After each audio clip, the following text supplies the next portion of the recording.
మాజీ DCP Radhakishan Rao confession రిపోర్టులో సంచలన విషయాలు వెలుగులోకి వచ్చాయి. ఇక నలుగురు కీలక పార్టీ నేతల ఆదేశాలకు అనుగుణంగా రాధాకిషన్ వ్యవహరించినట్లుగా గుర్తించారు.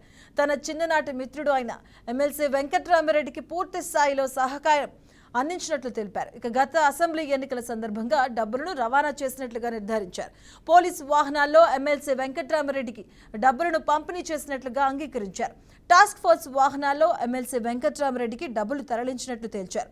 సెంట్రల్ జోన్ టాస్క్ ఫోర్స్ ఎస్ఐని ఉపయోగించి డబ్బులను రవాణా చేశారు.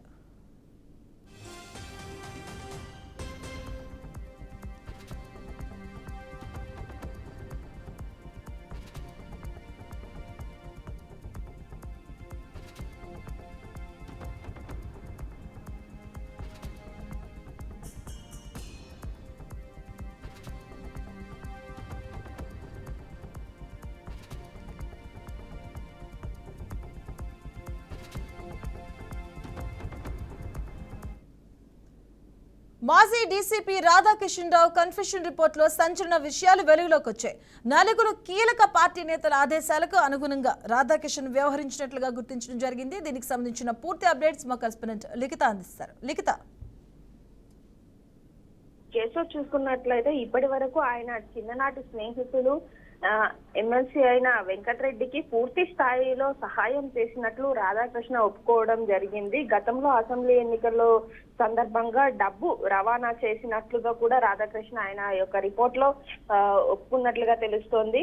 ఇక పోలీసు వాహనాల్లోనే ఎమ్మెల్సీ అయిన వెంకటరెడ్డి ఇంటికి కూడా డబ్బు పంపిణీ జరిగినట్లుగా తెలుస్తోంది. ఫోన్ ట్యాపింగ్ వ్యవహారంలో కూడా చాలా వరకు వెంకటరెడ్డికి సంబంధించిన వాళ్ళు ఎవరైతే ఉన్నారో వారికి సంబంధించిన విషయాలు కూడా, అంటే ఎవరి దగ్గర నుండి డబ్బు తీసుకోవాలి, ఎక్కడికి చేర్చాలి అనే విషయాలపైన కూడా పూర్తి స్థాయి లావాదేవీలు వీరిద్దరి మధ్య జరిగినట్లు central zone task force SP ఈయన యొక్క ఎస్ఐని కూడా అందులో ఉపయోగించినట్లు, ఈ డబ్బు రవాణాకు సంబంధించి చాలా మంది పోలీసుల హస్తం కూడా ఇందులో ఉన్నట్లుగానైతే ఇప్పటికే తెలియజేయడం జరిగింది.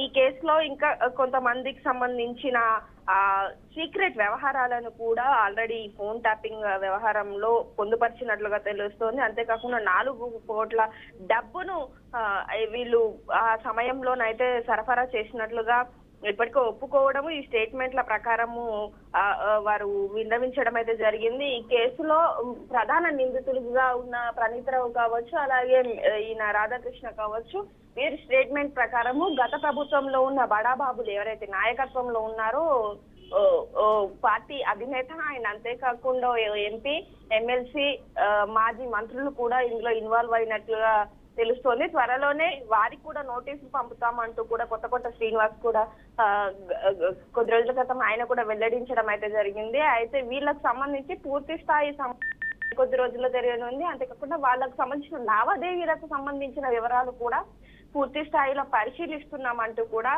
పోలీస్ అధికారులు చెప్తున్నారు. ఇందులో కేవలం 4 కోట్ల డబ్బే కాకుండా ఇంకా చాలా డబ్బును వీరు సరఫరా చేసినట్లు, ఇతర బ్యాంకు లావాదేవీలు ఏవైతే బినామీ పేర్ల పైన కూడా వీళ్ళు ఆస్తులు కొనుగోలు చేసినట్లయితే వారి ఏదైతే రిమాండ్ ఉంటుందో ఆ సమయంలో రాధాకృష్ణ చెప్పినట్లుగా తెలుస్తోంది. ఇందులో కోట్లాది డబ్బులు చేతులు మారడంతో పాటు కోట్లాది రూపాయలు విలువ చేసే ఆస్తులను కూడా కొనుగోలు చేసినట్లయితే ఈ విచారణలో భాగంగా తెలుసుకున్న పోలీసులు ఆ యొక్క ఆస్తులు ఎక్కడున్నాయి, ఎవరెవరి పేర్ల మీద ఉన్నాయి అనే వివరాలు కూడా త్వరలోనే బయట పెడతామంటూ ఇప్పటికే చెప్పడం జరిగింది. అందులో ఉన్న రాజకీయ నేతలు ఎవరున్నారు, వారి బినామీలు ఎవరున్నారు, ఈ వివరాలు కూడా త్వరలోనే బయటికి తీసుకొస్తామంటూ కూడా ఇప్పటికే అధికారులు చెప్తున్న పరిస్థితి అయితే కనిపిస్తుంది. Right, thank you Likhita.